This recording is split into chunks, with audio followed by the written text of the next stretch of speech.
Next बात करते हैं 16 के बारे में। तो यहाँ पे कंपाउंड दिया हुआ है, उसको H2/PD के साथ रिएक्ट करवा रहे हैं। तो पूछ रहा है कि product of the wave reaction will be, ठीक है, 4 ऑप्शन है हमारे पास, ठीक है। तो यही है हमारे पास रिएक्टेंट, ठीक है। तो जब इसी रिएक्टेंट को जब हम रिएक्ट करवा रहे हैं H2 के साथ, तो क्या होगा, यहाँ पे हाइड्रोजनेशन हो जाएगा किसका, डबल बॉन्ड का। तो डबल बॉन्ड टूट क्या होगा, हाइड्रोजन ऐड हो जाएगा। तो एक तो हमारा क्या हो जाएगा, एक तो यहाँ पे हाइड्रोजन ऐड हो जाएगा और एक हमारा क्या होगा, यहाँ पे हाइड्रोजन ऐड होगा, और ये वाला जो पार्ट है ये वाला क्या हो जाएगा, ये टूट जाएगा, ठीक है। जब टूटे कंप्लीटली तो प्रोडक्ट जो बनेगा हमारे पास इधर ये बन सकता है या फिर ये बन सकता है, ठीक है।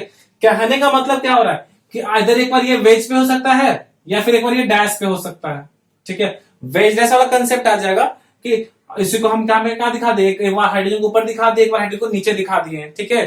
तो आज उसको वेज पे भी लिख सकते थे, डैश पे भी लिख सकते थे, ठीक है। तो सिंपल है। तो बस यहाँ पे क्या करना है कि यहाँ पे ये देखना है कि इन दोनों में रिलेशन कौन सा होगा।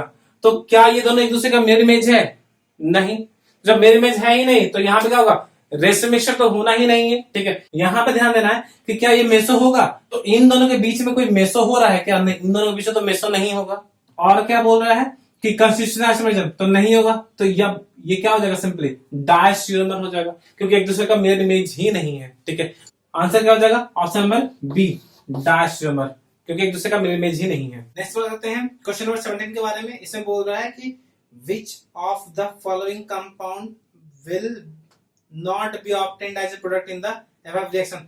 ऊपर में एक ये वाला रिएक्शन लिखा हुआ है, ठीक है, और बोल रहा है कि इन चारों में से कौन सा नहीं बनेगा।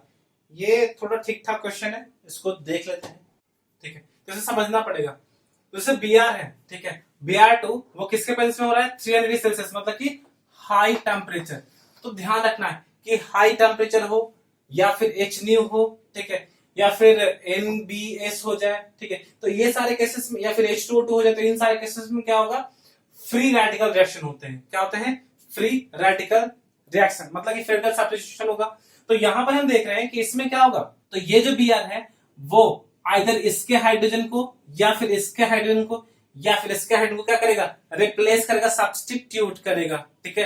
ध्यान रखना है, इसके हाइड्रोजन सब्स्टिट्यूट नहीं करेगा, ठीक है। आइदर इसके या फिर इसके, आइदर अल्फा पे या फिर बीटा पे या फिर गामा पे, बट इस पे नहीं करेगा, ठीक है ना। तो अल्फा या बीटा पे ही करेगा। तो हम पॉसिबल ऑप्शन देखते हैं कौन कौन सा बन सकता है। तो जब ये Br2 इसके हाइड्रोजन को रिप्लेस करेगा, तो जब इस साइड से रिप्लेस करेगा तो Br यहां पे हो जाएगा, ठीक है, और यहाँ पे क्या रह जाएगा, हाइड्रोजन हाइड्रोजन, यहाँ पे हाइड्रोजन।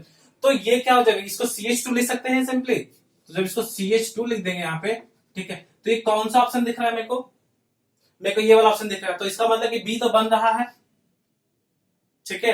अब बात करते हैं कि Br को इधर ना लिख करके Br को हम क्या करते हैं, इधर लिख देते हैं, ठीक है, और हाइड्रोजन को यहां लिख देते हैं।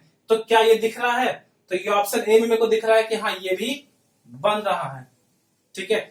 नेक्स्ट बात करते हैं कि यहां पे इस बार Br के इसको नहीं, यहां पे इसको हाइड्रोजन रख देते हैं, और यहां पे इसके हाइड्रोजन, यहां पे जो हाइड्रोजन था ना, इन दोनों में से किसी एक को रिप्लेस करते हैं। तो मान लिया जाए कि इसको रिप्लेस कर दे Br से, तो क्या ये वाला पार्ट मेरे को दिख रहा है, ठीक है। तो क्या ये वाला पार्ट मेरे को दिख रहा है, तो हाँ मेरे को ये दिख रहा है। इसको हम लोग सिंपली यहाँ पे कैसे लिख सकते हैं, इसको CH2 भी तो लिख सकते हैं ना। तो ये वाला पार्ट मेरे को कहां पे दिख रहा है, C में दिख रहा है, मतलब कि ABC बन रहा है, ठीक है। नेक्स्ट जो ऑप्शन है वो कौन सा है, D। तो D में मेरे को दिख रहा है कि यहाँ पे क्या किया है, इसके कॉन्फिगरेशन को चेंज कर दिया है, ठीक है। तो Br का जो कॉन्फिगरेशन चेंज करे, तो Br का कॉन्फिगरेशन चेंज तो होगा नहीं, क्योंकि इस वाले कार्बन के ऊपर तो कोई रिएक्शन ही नहीं हो रहा है, ठीक है। और ये वाला ब्रोमीन तो पार्टिसिपेट ही नहीं कर रहा रिएक्शन में, तो इसका मतलब ये नहीं बनेगा। तो आंसर क्या हो जाएगा, डी, ठीक है, आंसर डी। तो क्वेश्चन 18 में बोल रहा है कि following are the structure of 4 isomers of hexane among the name given below which correctly identify the 5th isomer, ठीक है। तो 4 आइसोमर दिया हुआ है और पूछ रहा है कि और कौन सा होगा, ठीक है। तो 4 आइसोमर्स कौन कौन से दिए हुए हैं, ये 4 आइसोमर्स हमारे सामने गिवन है। अब मेरे को पता है कि हेक्सेन में कितने होते हैं, 5 आइसोमर्स होते हैं। तो 5 में से 4 दिया हुआ है, तो 5वां कौन सा गायब है, तो 5वां ये वाला गायब है, ठीक है, ये वाला मिसिंग है। क्यों, क्योंकि यहाँ पे 2 पे दिखाया है बट यहाँ पे बीच में नहीं दिखाया, ठीक है। तो यही वाला एक मिसिंग है, बाकी सारे पॉसिबिलिटी को बना दिया है, ठीक है। तो इसका नाम क्या होगा, तो इसका नाम हो जाएगा क्या, 3 मिथाइल पेंटेन। क्या हो जाएगा इसका नाम, 3 मिथाइल पेंटेन, ठीक है, तो इसका मतलब कि आंसर क्या हो जाएगा, डी। बहुत ही फर्जी सा क्वेश्चन था। ठीक है, तो अब बात करते हैं क्वेश्चन नंबर 19 के बारे में। Which of the following describe the best relationship between the methyl group in the chair conformation of the substance shown below? ठीक है, चार ऑप्शन है, trans, anti, gauche and eclipse. ठीक है, तो जो कंपाउंड दिया हुआ है वो ये है। ठीक है, अब इस कंपाउंड को हम लोग क्या करते हैं, ठीक है, इस कंपाउंड को हम लोग सबसे पहले चेयर फॉर्म में हम इसको ट्रांसफर करते हैं। ठीक है, तो इसको जब चेयर फॉर्म में जब ट्रांसफॉर्म करेंगे तो बहुत सारी चीजों को ध्यान रखना पड़ेगा। क्वेश्चन अच्छा है कि यहाँ पे सबसे पहले नंबरिंग कर दी 1 2 3 4 5 6। ठीक है, एंड देन हम क्या कर रहे हैं, तो यहाँ पे जब इसको चेयर फॉर्म में जब कन्वर्ट करेंगे, ठीक है, चेयर फॉर्म पहले हम लोग बना दिए और चेयर फॉर्म बनाकर उसमें सबसे पहले नंबरिंग डाल दिए। जब नंबरिंग डालेंगे तो 2 यहाँ पे आ रहा है, 3 यहाँ पे आ रहा है, 2 पे क्या है, मिथाइल, एंड 3 पे क्या है, मिथाइल है, तो 2 पे मिथाइल है, 3 पे मिथाइल है। ठीक है, ये दोनों सेम फेज में है। ठीक है, तो हम मान लेंगे दोनों कैसा है, इक्विटोरियल पोजीशन में है। ठीक है, अब हम क्या करते हैं कि इसको हम लोग स्टैगर्ड और इक्लिप्स कन्फर्मेशन में इसको ट्राई करते हैं बनाने का। तो जब इसको स्टैगर्ड इक्लिप्स बनाएंगे तो मेरे को पता है कि जो चेयर फॉर्म होता है वो चेयर फॉर्म किस में होता है, स्टैगर्ड वाले में। ठीक है, तो स्टैगर्ड वाले में जब होता है तो यहाँ पे क्या होगा, ये इस तरह से बना हुआ रहेगा।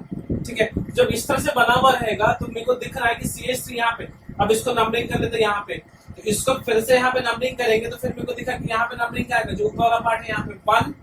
ठीक है, देन यहाँ पे क्या आएगा, जो पीछे वाला जो रेयर कार्बन है उसमें क्या आएगा 2, जो कि इस फॉर्म में दिखाया हुआ है। ठीक है, देन आएगा जो कार्बन है वो कौन सा हो जाएगा, 3, यानी ये वाला कार्बन 3, एंड देन ये वाला कार्बन 4, एंड देन यहाँ पे फिर से फ्रंट वाला कार्बन है तो ये 5 हो गया, देन 6 बैक वाला जो कार्बन है वो 6 हो गया। ठीक है, जब नंबरिंग कर दी तो मेरे को पता है कि 2 और 3 में क्या है, मिथाइल है, तो जब 2 और 3 में मिथाइल तो 2 यानी ये वाला हो गया, 3 यानी ये वाला हो गया। जब इन दोनों में बनाएंगे तो इन दोनों के बीच में एंगल कितना बनेगा, 60 डिग्री। ठीक है, और ये जो 60 डिग्री हो रहा है तो इसका मतलब कि कौन से फॉर्म में आएगा, तो कौन से फॉर्म में आएगा,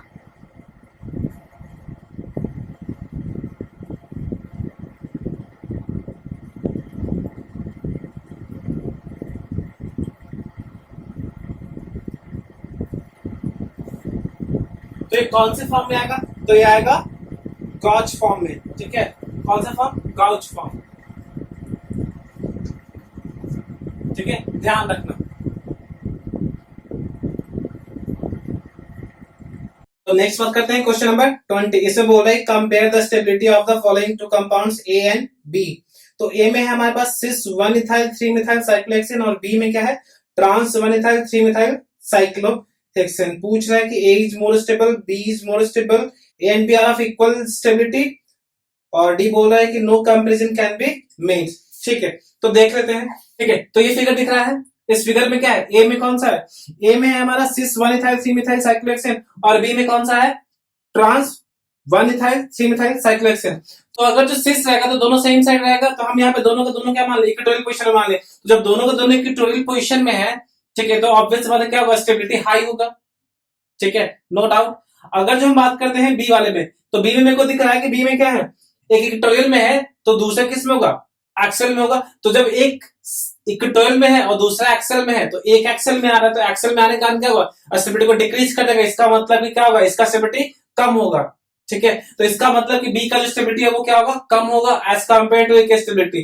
तो इसका मतलब कि आंसर कौन सा हो जाएगा, तो answer will be A, that A is more stable. Clear.